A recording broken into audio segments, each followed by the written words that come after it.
Korang tengok ni laptop ni, kalau saya pegang ni rasa macam ada current tau.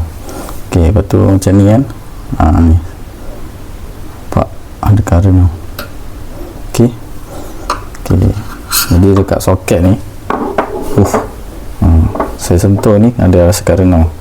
Okey, jadi dekat soket ni saya test dia dengan ni soket tester ni. Okey, saya on, tengok tu kan. Okey, kalau tengok kat sini satu lampu ni dia hidup. Kalau satu lampu je ni hidup, maksudnya tulis kat sini apa, ni dia tulis open ground. Okey, jadi maknanya dia punya earding dia tak cantik lah. Okey, jadi untuk penyelesaian sementara ni saya dah pasang wire ni pergi dekat dia punya grounding ni. Okey, dan ni saya pasang dekat plug ni. Okey, plug ni kalau saya sentuh ni pun ada rasa current. Okey, dekat dia punya earth ni kan. Okey, contoh ni kan saya test, nampak. Okey, ada current.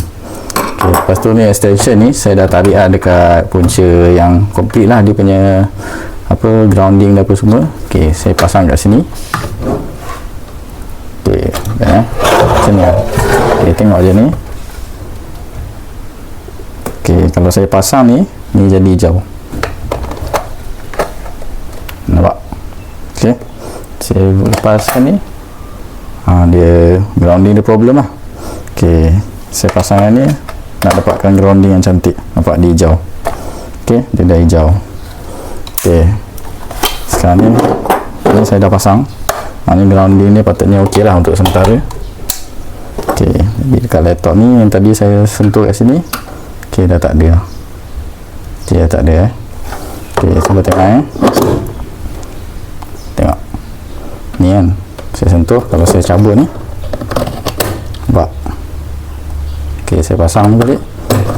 Okey, jadi untuk soket yang ni dia punya grounding dia problem lah.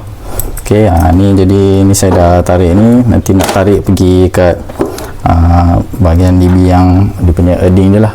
Okey, jadi saya dapat detect tu gunakan ni lah, soket tester ni. Okey, check ni macam ni, pasang, turn on. Okey, kalau hijau macam tu okey lah.